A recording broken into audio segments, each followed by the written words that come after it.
Hello everyone, welcome to our channel. ఈరోజు నేను అరటికాయ ఫ్రై చేస్తున్నానండి. నేనే పద్ధతిలో చేస్తానో ఇంట్రెస్టింగ్గా ఉంటుంది, చూడండి. అరటికాయలు అయితే కోసి పసుపు నీటిలో వేసానండి. స్టవ్ మీద ఆయిల్ పెట్టాను. ఆనియన్స్ ఫ్రై చేసుకుందాం.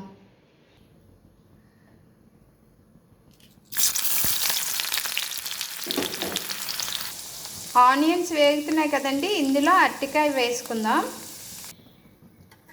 అరటికాయ వేసి కలిపానండి. ఇందులో కొంచెం సాల్ట్ వేసుకుందాం. ఇప్పుడు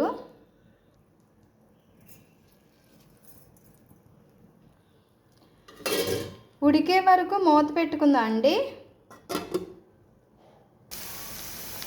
ఉడుకుతుందండి, చూడండి. అరటికాయ బేగే ఉడికిపోద్దండి. అప్పుడప్పుడు తీస్తూ కలుపుతూ ఉండాలండి.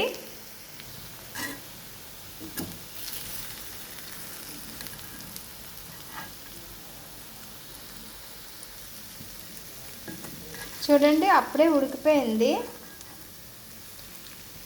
మందంగా ఉన్నది తీసుకోవాలండి కళాయి, అప్పుడు చక్కగా అడుగు పట్టదు.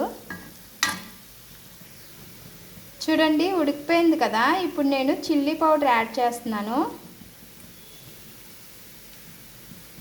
వేసిన తర్వాత కలపాలండి. కలిపాను కదండి. ఇప్పుడు నేను పౌడర్ తయారు చేసుకున్నాను, అది యాడ్ చేద్దాము.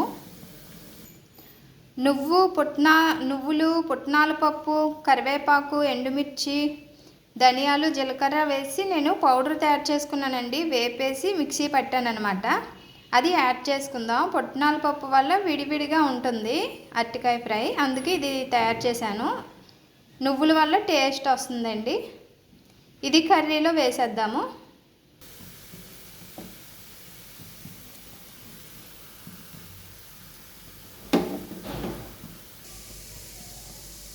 చూడండి ఎలా వచ్చిందో. పుట్నాల పప్పు వేసాం కదండి, పొడి పొడిలాడుతూ వస్తుంది. నువ్వుల పొడి వల్ల టేస్ట్ అయితే వస్తుంది. సర్వింగ్ బౌల్లో సర్వ్ చేసుకుందాం. అరటికాయ ఫ్రై రెడీ అయిపోయిందండి. పొడి పొడిలాడుతూ చేశాను చూడండి.